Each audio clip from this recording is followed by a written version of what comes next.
Como millones de personas, me crié en la tradición bíblica de la creación, con el principio del Génesis. Al principio creó Dios los cielos y la tierra.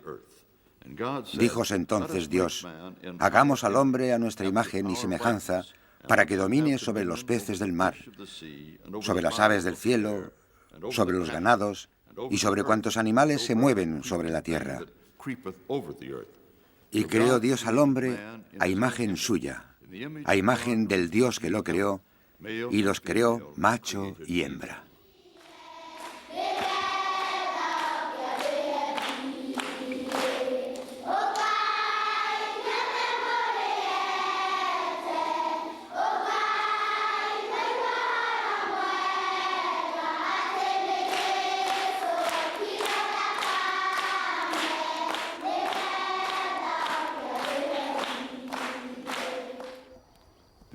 La idea de la evolución se dio a conocer en el mundo cuando Darwin publicó su libro sobre el origen de las especies a mediados del siglo XIX. Que el hombre no fuera una creación perfecta de Dios, que descendiera de los animales, provocó una controversia enorme. De hecho, aún es un animal. Hay mucha gente que cree en la creación divina y este programa respeta sus creencias. Pero la verdad es que la evolución no es una teoría, es un hecho, con base científica. El simio y el hombre forman parte de una misma historia, una historia con muchos giros y vueltas que conduce a un futuro incierto. Si preguntamos, ¿qué sentido tiene todo eso de la evolución humana? ¿Por qué es importante? Creo que quizá lo más apropiado es empezar con el Génesis. Lo que ahí tenemos, claro, es a Eva y Adán en el jardín del Edén. A Eva se la representa tentando a Adán para que comparta el fruto de un árbol. ¿Qué es ese árbol? El árbol del conocimiento. ¿De qué conocimiento? El conocimiento del bien y del mal. Así pues, en un sentido muy real, el relato bíblico concuerda totalmente con la historia de la humanidad, en el sentido de que todos pretendemos adquirir y utilizar el conocimiento.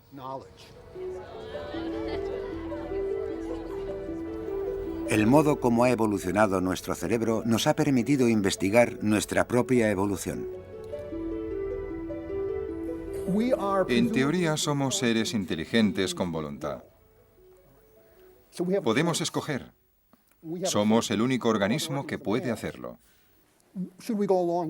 En los últimos 20 años se ha sabido cómo hemos evolucionado, cuándo y por qué nos pusimos de pie, cómo desarrollamos estos cerebros.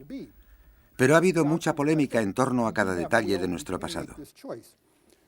La extinción.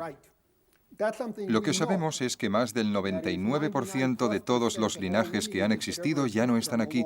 Se han extinguido sin descendencia. Han evolucionado hacia nada. Nosotros querríamos evitar ese destino. Si podemos o no, da igual. Vamos a intentarlo. Si somos como somos, no es porque descendemos de los simios, sino por los 6 millones de años de evolución única que hemos tenido tras separarnos de ellos. Aprendemos sobre nosotros, aprendiendo sobre el camino andado.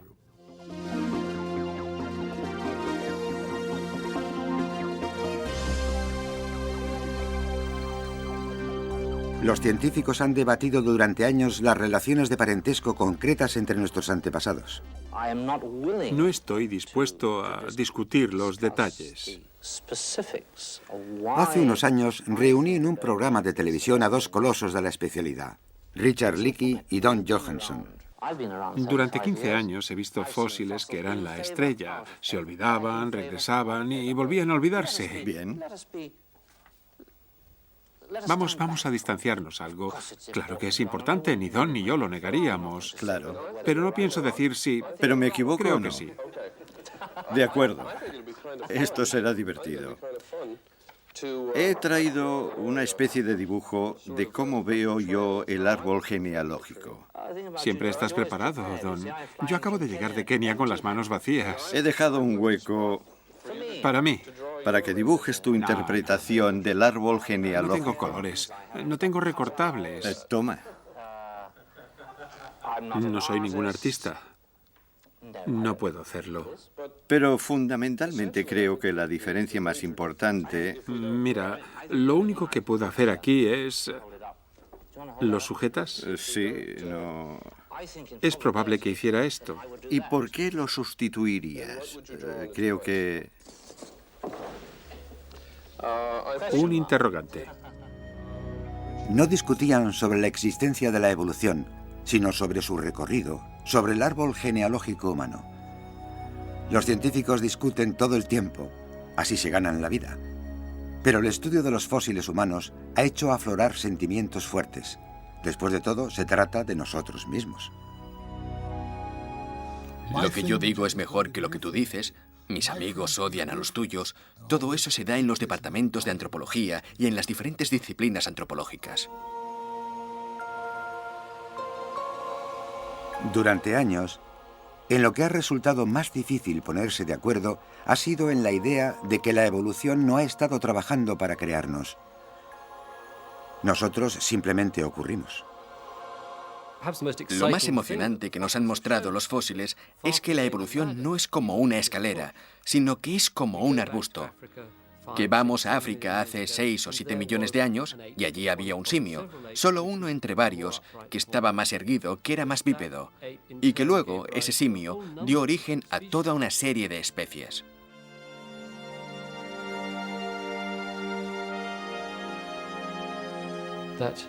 Finalmente, la noción de la escalera fue sustituida por la de un arbusto de la evolución humana que tenía distintas ramas, el mismo tipo de arbusto que vemos en la evolución de otros animales.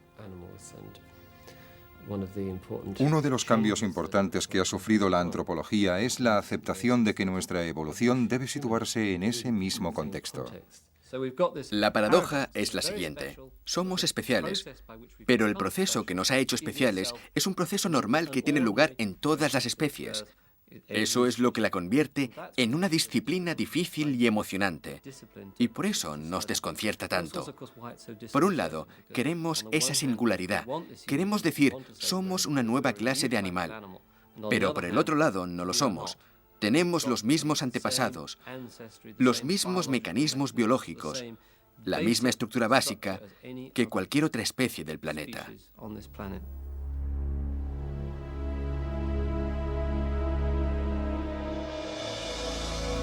La historia de los neandertales que vivieron en Europa hace 100.000 años son un ejemplo fascinante de cómo los humanos aceptamos nuestro pasado. Se encuentran entre nuestros parientes recientes más cercanos, pero no dejamos de cambiar de opinión sobre si nos agrada tenerlos en la familia. A lo largo de los años, los neandertales han sido más vilipendiados que cualquier otro tipo de fósil humano. Creo que es porque es un problema europeo, y los que los calumnian son también europeos. Es un debate que lleva mucho tiempo produciéndose y creo que tiene que ver más que ninguna otra cosa con nuestros sentimientos sobre nosotros mismos. ¿Queremos tener entre nuestros antepasados a criaturas semi-humanas como los neandertales? ¿O queremos ir atrás y decir que los humanos somos algo realmente especial y mucho más antiguo? El primer fósil neandertal se encontró en el Valle del Neander, Alemania, en 1863. Era el primer fósil de humano primitivo de cualquier especie que se encontraba y no parecía un antepasado muy atractivo. Lo importante que hay que recordar es que era el único fósil que había en juego. Es muy fácil mirarlo y decir, ahí va, esto no puede tener nada que ver con nosotros. También es fácil decir, muy humano. Fueron dos cosas que pasaron. ¿Qué ocurrió a finales del XIX, cuando se encontraron más fósiles neandertales que fueron identificados como humanos arcaicos? Los incluyeron en un esquema evolucionista cultural o racial, el imperante entonces en el mundo occidental, en el que la gente pasaba del salvajismo al barbarismo y luego a la civilización, una civilización caracterizada por la Europa occidental, y los neandertales fueron incluidos en la categoría de salvajes. Eran salvajes prehistóricos. Sus huesos no tenían nuestros modernos rasgos delicados, por lo que en las películas los mostraban como tontos, violentos y anárquicos.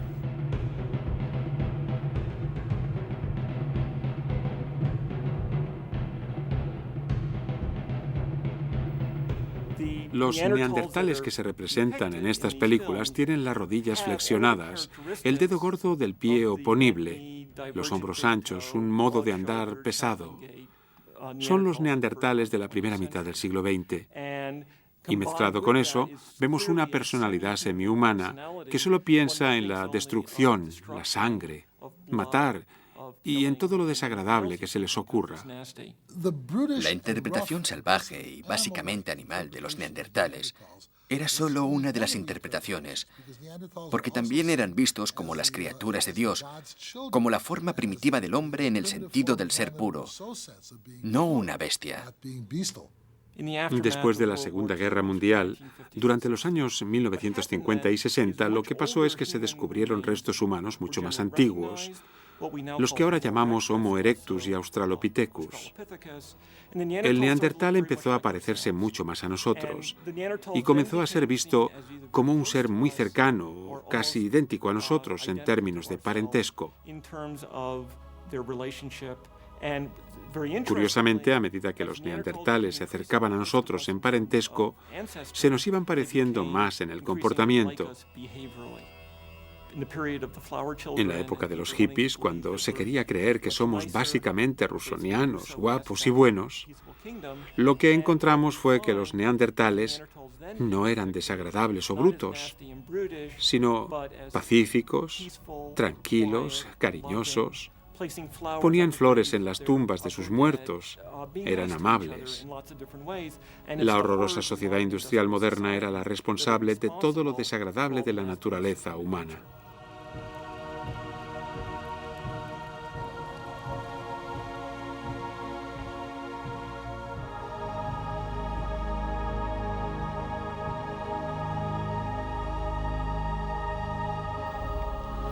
El científico francés Marcellin Bull creó un retrato muy engañoso de cómo eran los neandertales.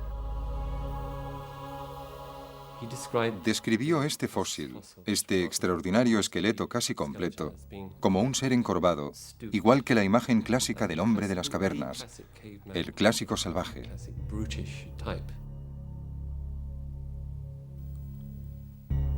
Jorobados, con la cara sobresalida, dijo que tenían una postura semihumana, que eran incapaces de ponerse erguidos por completo. Salió con que eran muy primitivos, muy distintos, y eso los excluía de los antepasados del humano moderno. Los fósiles nunca pudieron contestar, por supuesto, y decirle a Bull dónde se equivocaba. Bull, el gran anatomista, el científico de gran integridad, había pasado por alto el hecho de que el hombre neandertal tenía artritis. Y sí, podía estar encorvado por la artritis, algo que cualquier buen anatomista habría visto, pero él no la mencionó. Examinaba el fósil desde una perspectiva muy particular. Desde un punto de vista teórico que, por ejemplo, buscaba ramas secundarias, que buscaba una antigüedad de un tipo moderno que echase a un lado al neandertal. No está del todo claro por qué gente como Marcellin Bull quería tener a todos los neandertales tan separados de nosotros, tan divergentes. Pero el cambio de opinión total sobre su posición en el árbol genealógico humano, en vísperas de la Primera Guerra Mundial y tras los grandes cambios sociales y políticos que se acababan de producir, estaría relacionado con el hecho de que la gente estaba muy insegura de su nueva posición. Y claro, el derramamiento de sangre de la Gran Guerra demostró que sus temores estaban fundados.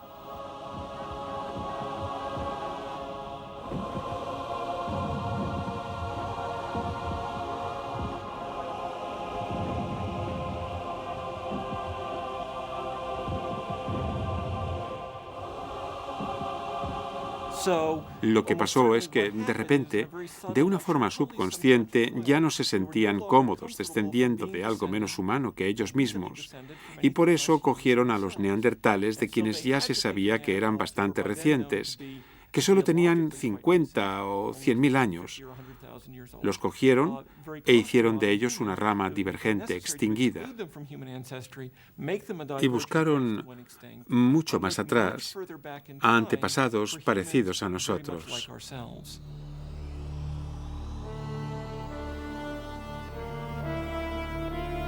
La gente ha querido que cualquier antepasado que no pareciera muy humano estuviera muy alejado en el tiempo. Muchos de los errores en esta disciplina tienen que ver con la idea de que somos tan especiales que debemos de llevar mucho tiempo siéndolo. No cabe ninguna duda de que la forma como estudias los datos está influenciada por el tipo de teorías que sostienes. Podemos dar la vuelta a la famosa frase y decir, si no lo creo, no lo veo. Es algo que se ha usado enormemente en la interpretación de los fósiles humanos a lo largo de la historia, de la breve historia de la ciencia, desde sus inicios hasta la actualidad.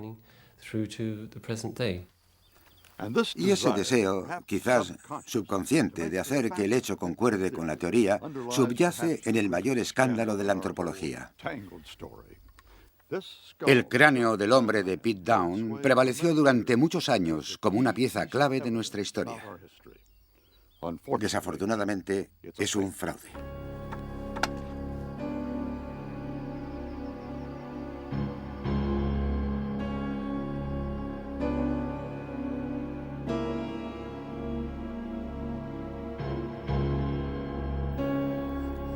Los restos de Pete Down fueron encontrados en 1912 en una gravera de Sussex, en Inglaterra. Causaron sensación y obstruyeron la interpretación correcta de nuestra historia durante 40 años. Aquí tenemos dos piezas de Piltdown, una mandíbula y parte de un cráneo. Se encontraron en 1912 y enseguida se vieron en ellos algunas características inusuales. El cráneo parecía moderno, se asemejaba al de un cráneo humano moderno, pero la mandíbula tenía algunos rasgos extraños. Tenía características que recordaban la mandíbula de un simio, excepto los dientes, que eran planos y estaban desgastados como los humanos. La gente que excavó este material decía que pertenecía al mismo ser, que era muy antiguo y que representaba a un tipo nuevo de humano. En la época, había gente como Sir Arthur Keith, Sir Grafton Elliot Smith y otros pocos especialistas que sostenían que el agrandamiento del cerebro era lo primero que se había producido en la evolución humana, mientras que la humanización de los dientes y la mandíbula habría sido posterior. Pero nunca encontraron un cráneo que tradujera a hechos concretos esa idea preconcebida. Así que alguna persona o algunas crearon uno. Apareció el fósil de Piltdown y efectivamente tenía un cráneo grande, un cerebro grande, y la mandíbula era de tipo simiesco. Así que reunía los requisitos de la teoría del cerebro primero. Además, los fósiles aparecieron en unos estratos que eran muy antiguos, lo que encajaba con la idea de que los humanos modernos eran criaturas sumamente antiguas. Piltdown era un vulgar engaño, pero concordaba con la idea de aquella época de que el cerebro, la humanidad de los humanos, era muy antiguo. Este tipo de humano los atrajo porque tenía un cráneo moderno, mientras que otras partes del esqueleto eran más simiescas. Era maravilloso. Tenían a una criatura parecida al hombre muy antigua, de la misma antigüedad que el neandertal, lo que en aquella época dio un gran espaldarazo a la antropología británica. Gran Bretaña no tenía restos antiguos como los de otros países y por fin podían probar que Gran Bretaña había sido muy importante en la evolución humana. Esto era algo de lo que Gran Bretaña podía estar orgullosa. El primer inglés. Querían creerlo. No había dudas. Existía un sentimiento fuerte. Cuando Sir Arthur Smith Woodward escribió su libro sobre esto, lo tituló El primer inglés, y mucha gente fue engañada. Aunque está clarísimo que desde el principio hubo algunos que no aceptaron lo de Piltdown. Quien quizá lo exprese mejor sea un paleontólogo norteamericano muy famoso, William King Gregory, que escribió un artículo en 1914 en una revista publicada por el Museo Americano de Historia Natural, en el que nos decía, lo leeré brevemente: algunos han sospechado que geológicamente no son antiguos en absoluto, que pueden ser un engaño deliberado. Un cráneo de un negro o de un australiano y una mandíbula de simio rota, fosilizados artificialmente y colocados en el estrato de grava para embaucar a los científicos. Gregory había estado en Inglaterra en el verano de 1913, y esta afirmación es claramente un reflejo de lo que había oído por entonces. Además de hacer esta afirmación, publicó 2 fotografías. Las fotografías mostraban claramente que la mandíbula simiesca era muy similar a la mandíbula de un orangután. Me parece muy difícil creer que Gregory no supiera exactamente qué estaba pasando. Y obviamente, que las personas que le hablaron de ello en 1913 no supieran qué pasaba. La pregunta interesante es, ¿por qué este conocimiento no fue más allá? Siempre se ha sospechado que científicos británicos importantes estuvieron involucrados en la falsificación. Las personas que describieron el material fueron Charles Dawson, un aficionado, y Arthur Smith Woodward, del Museo de Historia Natural. Ellos fueron los excavadores principales y quienes describieron el material. Pero después entran otros en la historia. Sir Arthur Keith, un anatomista y antropólogo muy famoso, también abordó el material y lo convirtió en la base de su libro, La Antigüedad del Hombre. Nadie sabe con certeza quién fue el culpable, y el dedo de la sospecha ha señalado a casi todos los implicados. Y nos queda la pregunta de por qué sucedió. Alguien quiso crear el eslabón perdido para probar sus teorías. Creían en la teoría de la evolución y confeccionaron algo que pensaban que acabaría encontrándose tarde o temprano. Simplemente estaban ayudando a la evolución. Todavía era un mundo de caballeros. Y creo que Gregory y otros que debían de saber la verdad no quisieron insistir en ello. No quisieron acusar a nadie abiertamente y prefirieron que la gente lo reconociese por su cuenta, pero nadie lo hizo. Y como digo, la gente se dedicó cada vez más a ello, de forma que con el tiempo se volvieron menos capaces psicológica y profesionalmente de reconocer lo que era en realidad.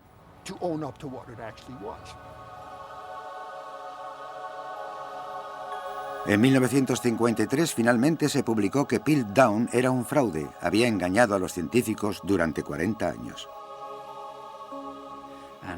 Quiero creer que algo como lo de Piltdown no se repetirá. Ahora más personas tienen acceso al material y hay toda una batería de pruebas científicas para datar los fósiles y conocer su composición química. Piltdown nos enseñó, sobre todo, los peligros de las ideas preconcebidas y de perder la capacidad crítica cuando te enfrentas a algo que parece encajar con tus teorías.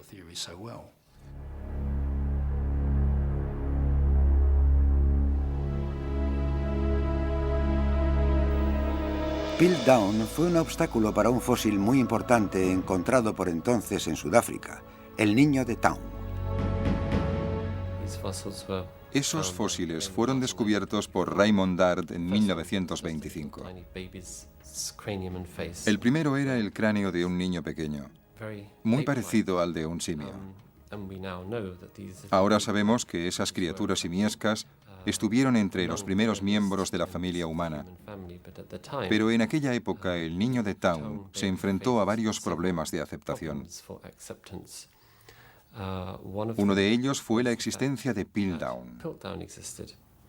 Cuando se descubrió el niño de Town, era justo el espécimen contrario a la idea fija que se había concebido antes, porque tenía un cerebro pequeño, pero unos dientes muy humanos, además de la postura erguida. De forma que el niño de Town no podía ser verdad si lo de Piltdown era verdad. Si Piltdown era una hipótesis incorrecta, el niño de Town tenía más posibilidades de ser correcto. Los dos no podían representar un hipotético antepasado humano. Aun dejando de lado lo de Piltdown, seguía habiendo grandes barreras para aceptar al niño de Town como antepasado de los humanos. Una era el hecho de que venía de África, y todo el mundo sabía que los humanos no habían evolucionado en África, sino en Asia. Por algún motivo, el mundo tenía preferencia por el Oriente romántico, y había un atractivo asiático tan fuerte que cuando se encontró el hombre de Pekín, algunos años después que el niño de Town, el mundo lo abrazó con fervor y dijo: ese es el eslabón perdido, ese es el antepasado.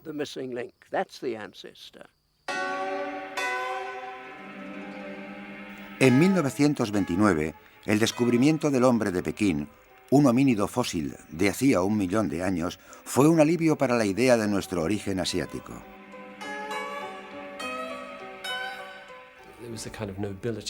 A Asia iba asociada cierta nobleza y las elevadas mesetas, y se hablaba de forma muy lírica del surgimiento de la nobleza humana en ese tipo de ambiente noble. La actitud preponderante en relación con África era muy distinta. Se consideraba como el trópico degenerado.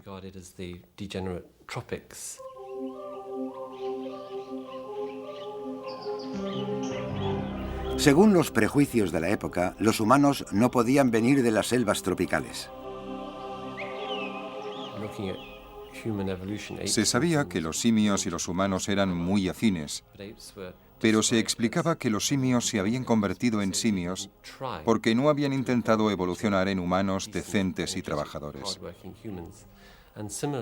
Y del mismo modo se pensaba que las gentes que vivían en el trópico eran viles salvajes debido al trópico, a que el trópico era adverso de algún modo. De forma que la imagen de África era la de un lugar donde los humanos no solo no evolucionaron, sino donde no podían evolucionar. Raymond Dart sufrió todos estos prejuicios durante muchos años.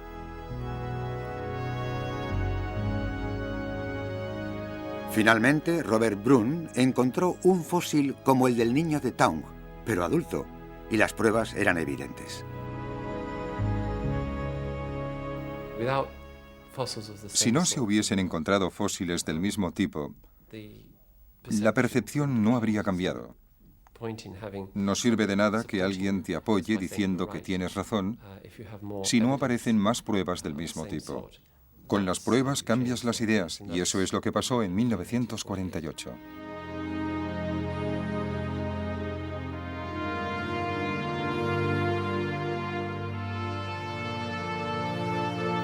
África fue la patria de la humanidad, no hay duda alguna.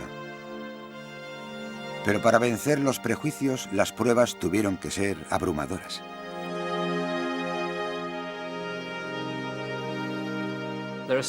Ahora hay muchas razones para pensar que el linaje humano empezó en África. Nuestros parientes más cercanos que siguen existiendo son los grandes simios africanos, los chimpancés y gorilas. Los fósiles registrados en África son 3 millones de años más antiguos que en cualquier otra parte del mundo. Podemos, pues, decir con bastante certeza que la familia de los homínidos es una familia africana y que después se extendió y diseminó por otras partes del mundo.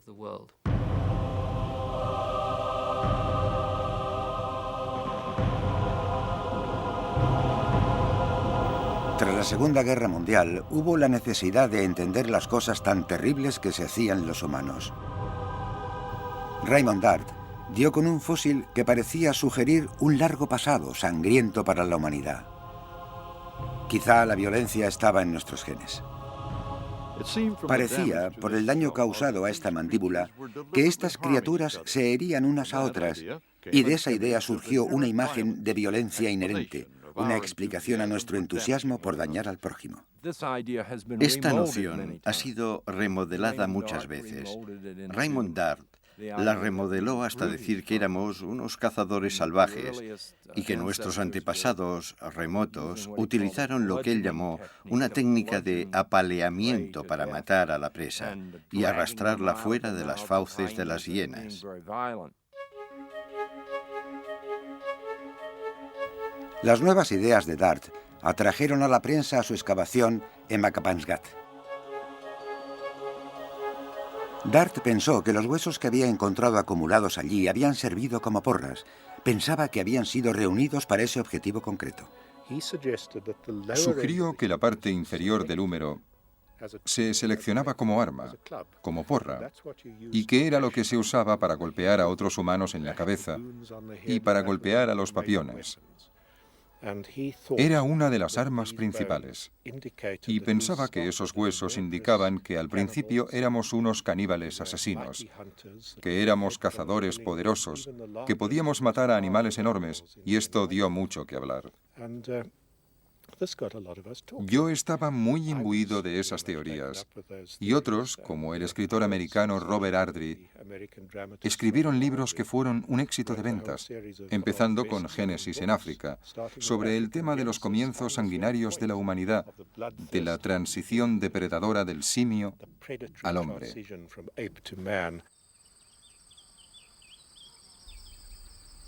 Bob Brain quiso poner a prueba estas teorías y buscar otras razones que explicaran la acumulación de huesos.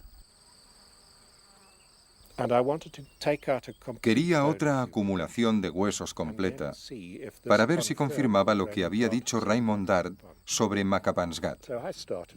De modo que empecé aquí, esperando trabajar unos pocos años y dar luego mi versión, pero 25 años después sigo aquí, a punto de acabar el proyecto. Hemos descubierto que este yacimiento es muy rico. Nos hemos abierto paso por unas 350.000 piezas de hueso fosilizado. Examinó qué les había pasado a los cadáveres de otros animales en la naturaleza y, sobre todo, qué huesos quedan cuando los depredadores acaban con su presa. Un problema al explicar el origen de la acumulación de huesos de Schwarckrantz era explicar el hecho de que, entre los abundantes restos de homínidos, de seres humanos primitivos, una y otra vez se encontraban trozos de cráneos, pero no había esqueletos, lo cual planteaba un problema. ¿Qué había pasado con los cuerpos?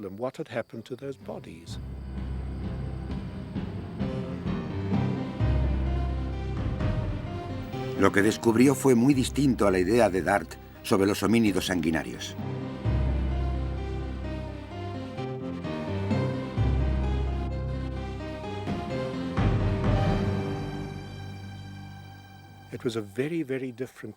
Era un panorama muy distinto del que había sugerido Dart para Makapansgat. Este recalcaba el hecho de que en aquella época los humanos no eran, desde luego aquí no, cazadores poderosos. No eran las criaturas dominantes. Los que dominaban eran los leopardos. los tigres con dientes de sable, las tenebrosas criaturas nocturnas que se alimentaban de ellos. Los humanos eran bastante secundarios. Aquí tengo un ejemplo asombroso de lesión causada a un homínido fosilizado. Esto es el cráneo de un niño que vivió hace 1,5 millones de años. En la parte de atrás hay 2 marcas puntuales. Lo interesante es que coinciden espacialmente con los caninos inferiores de esta mandíbula de leopardo fosilizada de la misma zona de la cueva, lo cual sugiere que un leopardo mató al niño y que luego lo arrastró para comerlo al fondo de la cueva. Y esto es todo lo que queda del esqueleto de aquel infortunado niño.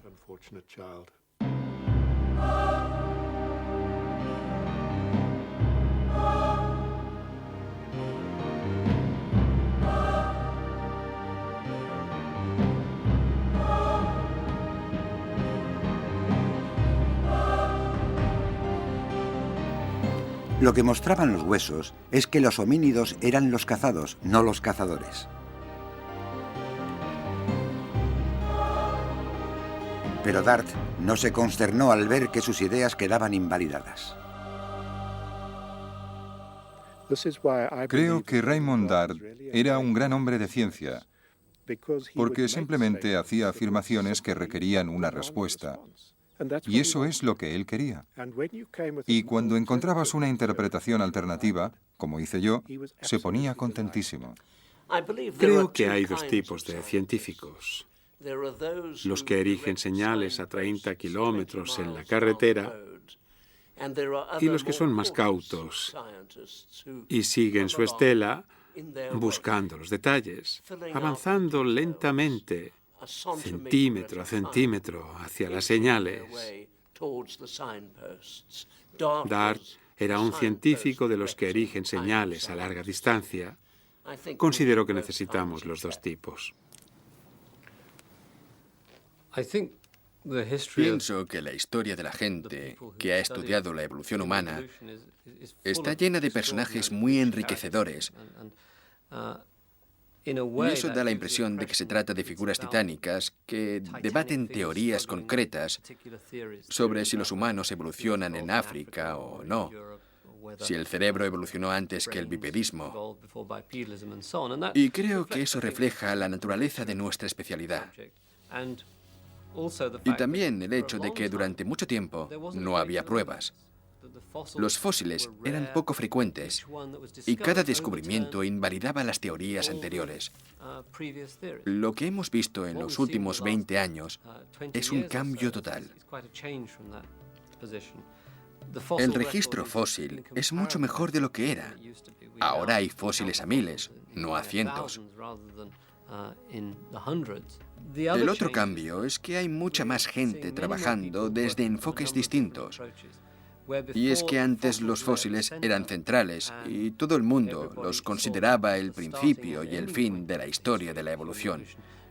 Pero ahora recurrimos también a la biología molecular, la genética, la ecología, la etología, a toda una gama de enfoques que proporcionan más facetas de la biología evolutiva.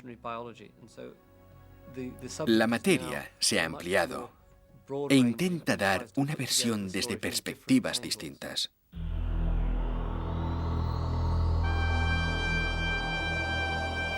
Así que hoy sabemos mucho más sobre el pasado. Hay muchas cuasi certezas donde antes había solo ideas. Y una certeza es que la evolución continuará con o sin nosotros. Otra es que los humanos queremos saber qué nos deparará el futuro. Estudiando el pasado de los orígenes humanos, sobre todo el más remoto, podemos aprender mucho sobre nosotros en cuanto a lo que tenemos de especial.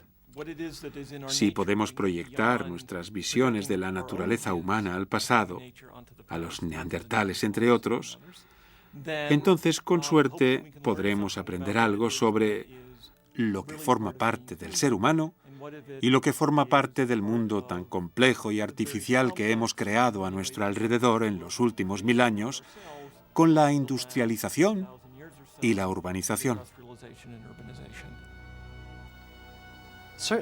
Estudiar la evolución humana te hace pensar en el futuro.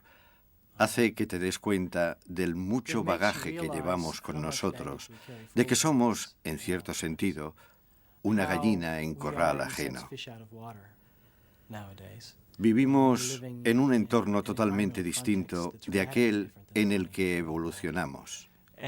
Y es un mundo para el que nuestro cuerpo, nuestra anatomía y nuestra fisiología están mal diseñados. No evolucionó para esto, evolucionó cuando éramos cazadores-recolectores, cuando teníamos que ganarnos la vida en la sabana.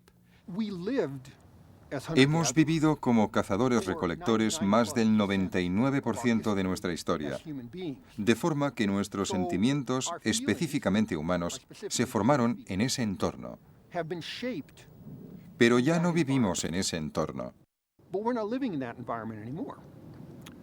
Vivimos en entornos en los que las densidades de población son probablemente 100 veces,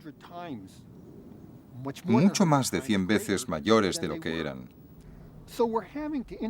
De modo que tenemos que interactuar de una forma más compleja con un número mucho más elevado de personas que para el que hemos evolucionado. Así que habrá dificultades.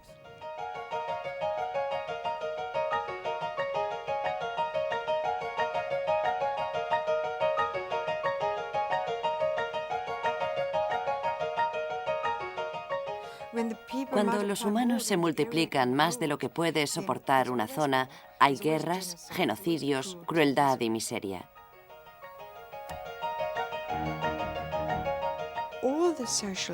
Todos los males sociales y ambientales a los que nos enfrentamos y que empeoran de manera exponencial se solucionarían si pudiéramos superar el obstáculo de nuestra propensión al aumento de población. El 50% de nosotros vivimos en ciudades. Hemos creado unos enormes desafíos nuevos para la supervivencia. No obstante, también hemos desarrollado sistemas éticos. Hemos desarrollado lo que llamamos principios, normas para el camino de la vida. Creo que ahí es a donde nos lleva el futuro. Y si lo miramos así, solo puedo ver el mensaje de evolución para el futuro de la humanidad como un mensaje de esperanza, de progreso, de optimismo. No soy un catastrofista que lo ve todo negro y corre alegremente por el mundo con un maletín y diapositivas, pronosticando la inminente destrucción de nuestra especie.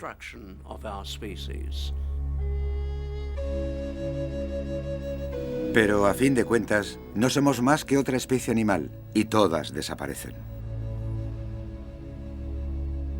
Sí, nos extinguiremos. En algún momento, la constelación de características morfológicas y genes que poseemos dejará de darse. El resto de especies registradas en los fósiles tienen una vida limitada. Eso no significa que no tengamos descendientes que adoptarán otra forma, parecida o no, pero eso es algo que dependerá del contexto en el que se den los cambios evolutivos.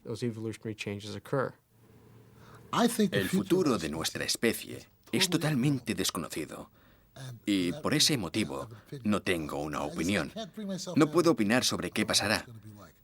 Estamos tan vinculados a la cultura y a la tecnología que nuestro futuro tiene que depender de lo que aprendamos a hacer y de la efectividad con la que aprendamos a hacerlo. Si yo supiera predecir eso, no estaría aquí. Estaría jugando a la bolsa. No viviría del sueldo de un profesor. Viviría en un castillo. Por un lado, los fósiles son un testimonio elocuente del hecho de que todas las especies se extinguen. Por otro lado, ninguna especie en la historia de la evolución ha alcanzado un entorno cultural tan complejo como el nuestro.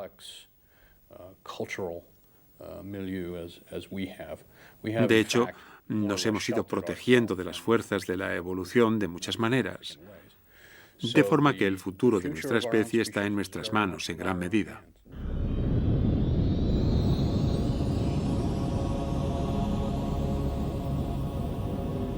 Hoy día hay solo una especie humana.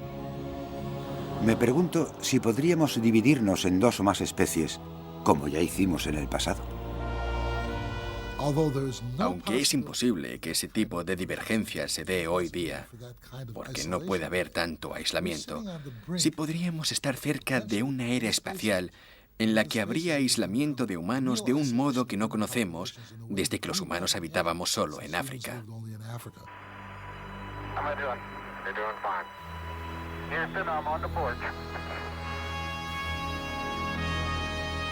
That's one small step for man, one giant leap for mankind.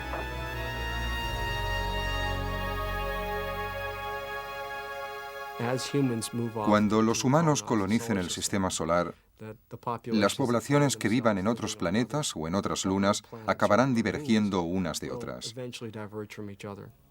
Las distancias entre ellos y poblaciones de otros planetas serán muy grandes. Y esa es la posible consecuencia de los viajes espaciales.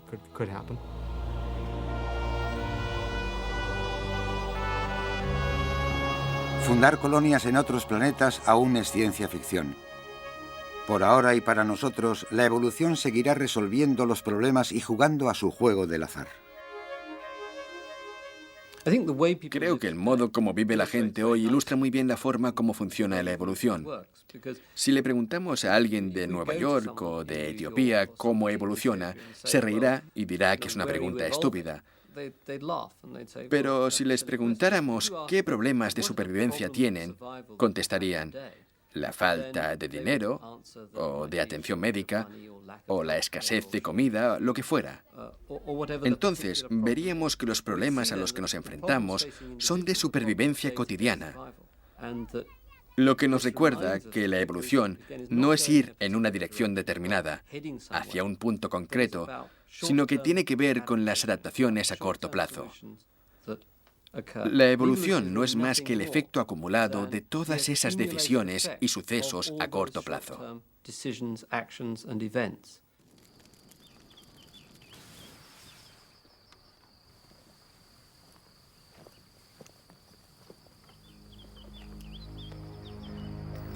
Mi estancia en África me ha enseñado la pasión con la que estudiamos el pasado. Puede responder a preguntas como ¿de dónde venimos y a dónde vamos? Puede incluso decirnos quiénes somos. ¿Por qué desenterrar el pasado? Porque quiero saber de dónde vengo. Pero hay otros mensajes que podemos recibir del pasado. Y me imagino que sería correcto decir, cuando les muestro un homínido de Sterkfontein, que esos son los tatarabuelos, no solo de los africanos, sino de toda la gente que hay sobre la faz de la Tierra. Y si quieren un argumento a favor de la hermandad de toda la humanidad, no conozco ningún argumento más elocuente que el de que todos compartimos un antepasado común. Gracias, Peter. Adiós. Adiós. Vine aquí para buscar a mis antepasados. No sé si los he encontrado, pero he descubierto algo mucho más conmovedor e importante. He encontrado mi pequeño lugar en la historia. He descubierto que soy un miembro de una especie, tan solo un frágil individuo. Pero dentro de mí y de ustedes está el pasado, el presente y el futuro.